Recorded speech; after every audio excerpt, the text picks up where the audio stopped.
England did not want a powerful national government that had the power to tax, raise an army, and regulate their economic affairs. I mean, if you think about it, these are the things they were mad about. They were mad about taxation, they were mad about the Navigation Acts being enforced, and they were mad about troops being quartered around. So naturally, these people are not going to want to create a government that is going to replicate the same things they were mad about in the first place. Yet, there were problems in the country under the Articles of Confederation. What were they? Does anyone besides Tina and Melissa and myself remember? Now, Melissa, when you were taking that PSSA, were you thinking to yourself, oh, I'm so upset I'm not in history right now? Were you seething with anger? Oh, yeah. I figured that. Now, Melissa, do you remember anything that we would say represented a significant problem that the country found itself experiencing under the Articles of Confederation? Shalani, do you remember a significant problem? Of all people. Go ahead, Cole O'Leary. You have a cheering section. Go ahead. They need like a really big majority to accomplish anything. Yes, one of the problems for the cyber audience, it's hard to explain. Yeah, it's hard to explain.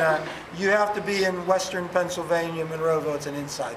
But you know, one of the limitations is that anything of any kind of substance required 9 of the 13 states to agree to. And we also said one of the fatal but fortuitous flaws of the Articles of Confederation was it required unanimity, everyone to agree to any altercations in the system of government.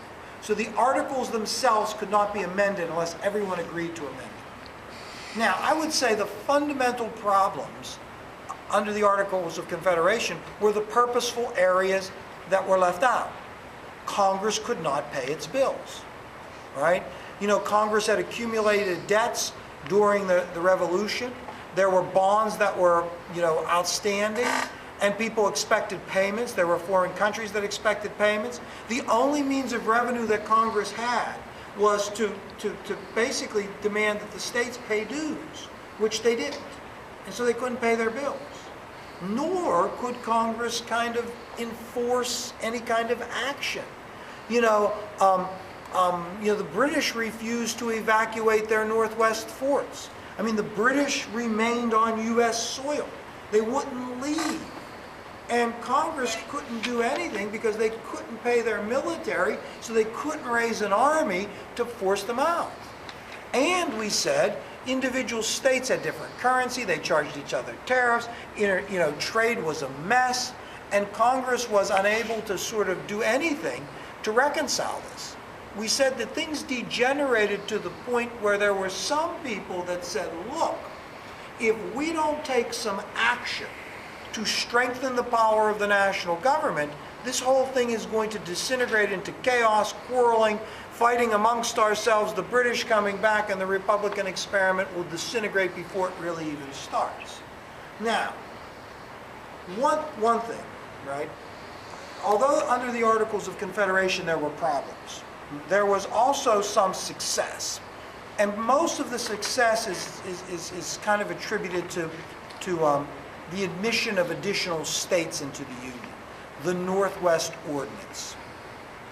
I think we should say it this way, the Northwest Ordinances. There were multiple ordinances. And these ordinances that were passed by, Congress under the Articles of Confederation set up sort of an orderly process by which territorial land in the West would be organized into territories and eventually into states. Much of the Northwest Ordinances were written by Jefferson. Just recently, when I was in Missouri, and I flew over Chicago, or I flew into Chicago, I was looking out the window, and I could see that the land was divided into kind of like perfect squares.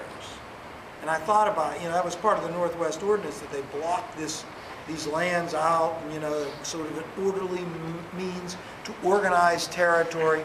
And this was considered widely to be successful. The most sort of damaging event that influences many people's attitudes about the Articles of Confederation is Shays' Rebellion. What happens there? Does anyone, besides Kate Leonard and myself, remember what happened at Shays' Rebellion? Kate, tell the kids. You know all about Shays' Rebellion. Massachusetts farmer named Daniel Shays, the government was taking away their farms because they couldn't pay because the government never paid them for the wheat they grew for the Continental Army. So they revolted and rebelled.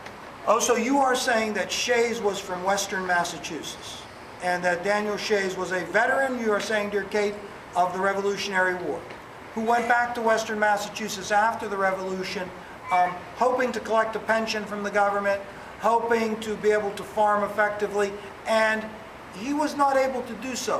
Why not? I mean, Shays struggles. Why?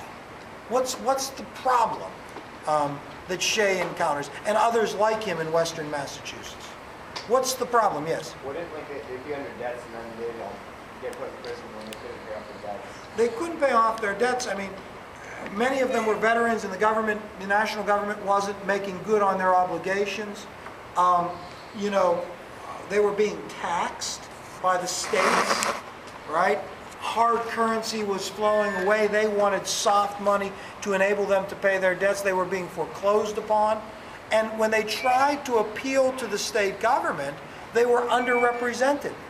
You know, the frontier, they were the West. They were underrepresented. And so out of frustration, they sort of close down the civil courts. They attack an armory. They get guns. And basically, the state of Massachusetts has to send a militia that is financed by some business interests to put down Shays' Rebellion. Now, why is Shays' Rebellion so terrifying? What is it about it? Well, we said, go ahead, Colonel. It shows the need for a stronger central government. Yes, it shows to some people that, look, you've got this sort of simmering discontent. It wasn't Shays' Rebellion as much as it was there were a lot of Shays out there, right? There was simmering discontent from what might be considered the underclass, the impoverished people, the better sort of people, the people that had property, the merchants, the business class of people were fearful that this simmering discontent would threaten private property, order, and stability. Hence, they thought the solution was a more powerful national government. Now, on some level, considering what you wrote about Wilson and TR, remember we said a more powerful national government is intended to establish order. And order and stability and authority are things that conservatives pined for, right? Liberals were confident that the people could sort of manage themselves, so they didn't want that. But the people who were most influential, Madison, Washington, you know, maybe to a lesser extent, Adams and other influential people, you know, pushed for a more powerful national government, which eventually results in a convention that is called in Philadelphia in the summer of 1787. What was the purpose of that convention? What was the stated purpose? Delegates from all of the states in the Union convened in Philadelphia, Jason, for the purpose of doing what? To change the Article of Confederation. To amend the Articles of Confederation. Now remember, they had attempted to amend them previously, and Rhode Island had blocked it. And Rhode Island didn't send any delegates to what became the Constitutional Convention. But delegates from 12 of the other 13 states convened in Philadelphia. And most of the people that went to Philadelphia for the purpose of modifying the Articles of Confederation were people that went there with the belief that they wanted a stronger national government. And so remember what they do. Once the convention opens, after appointing George Washington to be the presiding officer, they decide to close off their deliberations to the press, to meet in secret, and to chuck the Articles of Confederation and start over with a new system of central government. Now, just for fun, can anyone besides Jesse and myself tell the kids why Washington was significant? I mean, he doesn't do much in the Constitutional Convention. He is the presiding officer, but his appointment is considered to be significant.